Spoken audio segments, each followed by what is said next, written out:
Well, welcome back to the Coaches Insight. I have Ollie Tunn from Fordham University. What's up, Ollie?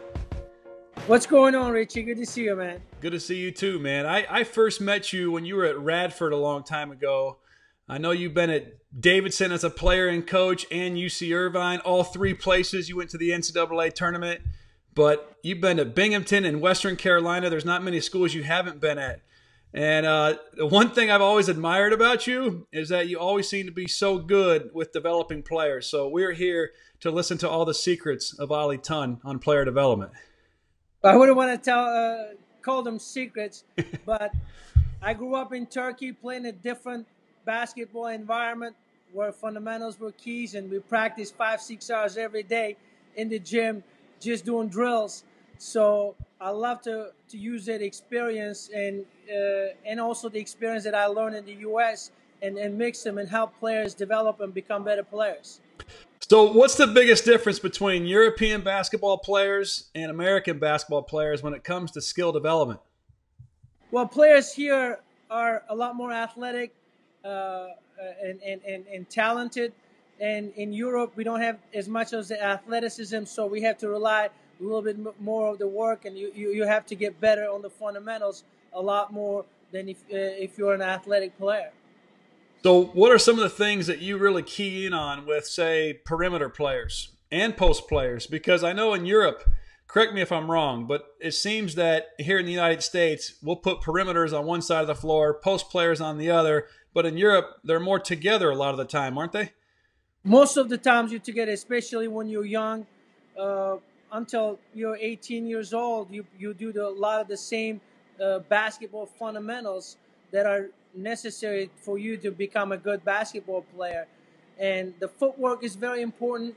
Teaching spacing is very important. Playing together is very important. Understanding the game and reading defense is very important. And obviously timing is very important in the European game. Well, when you were at UC Irvine, you guys had a zillion guys with tons of height. You've had numerous 7-footers.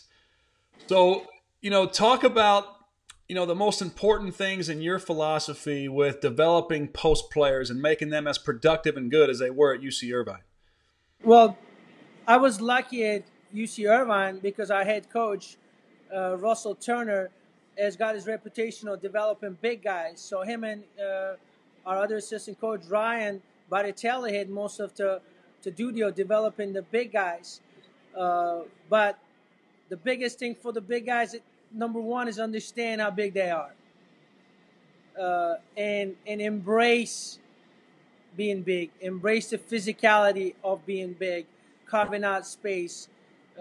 Using, soaring with your strengths.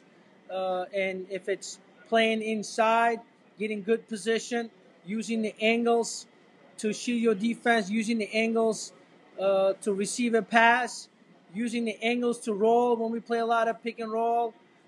Those are the things that were important things that were such easy things for a player to learn and be a lot more efficient. Running the lane, in transition, getting the spots. We had Will Davis, who was an athletic big guy who run the lane. Instead of running straight down the lane, you can teach him to run a little bit with an angle according to where the ball is. And now it's a lot easier for your point guard or your wing to make a pass to you. So those are the little intricacies that I try to teach our guys. Well, Coach Turner and Coach Baratelli was doing really the grunt work. Oh, that's good. Those are some really good nuggets. And a lot of people watching this, hopefully they can institute some of those. You were a really good point guard at Davidson. I mean, you had a terrific career over there, and probably a lot of people remember you as a player. And being the good player you are as a guard, what are some of the philosophies that you teach your players on the perimeter as you're developing them now? Well, I take a lot of pride on developing the point guards, and I was an assist guy. I left Davidson as the all-time assist leader until Steph Curry came to Davidson. But that's one thing, I like to teach our guards, and I've been lucky to work with guards that can pass and score. But the last three places that I've been at, Binghamton, Radford and UC Irvine, all point guards that I work with left their schools as all-time assist leaders. So it was a great. I take great pride on that. Hopefully, we can do the same at Fordham. Um, but the thing I like to teach the point guards the most is understand. Number one is, yeah, assist is important. Scoring is important. But there's one thing that we're gonna judge you by, is statistically. That's the wins and losses of our team. So the wins and losses, fall on the point guard. Everyone else play the game. Your team plays. Everybody can look at the stat sheet, but judge your game by the W's and L's. That's outstanding. Yeah. So with that being said, we like to improve their skill set. We like to play fast in all the places that I've been. We try to teach them how to get positioned before you receive an outlet pass. For example, to go and go out in transition. Being able to look on your defensive side and have a simple math skills to know what's ahead of you. Mm-hmm. And if a player can learn that, and the game is a lot easier. And obviously, the second thing is being able to find the timing to start your cut to receive the outlet pass, so that you getting the ball ahead of steam and blowing by and trying to get easy baskets for your team. Well, that's great. Well, one last question for you, because I know you got better things to do than to talk to me. The question is, you coming from Europe, what are some things that you would tell other American coaches, and not just the college level, but at the high school level, in developing their players? Because I really believe European basketball players are some of the most skilled basketball players in the entire world. So what's just one or two things that you would give as advice in developing players? Well, the biggest thing I can give him is to be open-minded. And it's not just learning from the other coaches, but if you really study the players that you work with, and a lot of the coaches, they're going to run into some very talented players.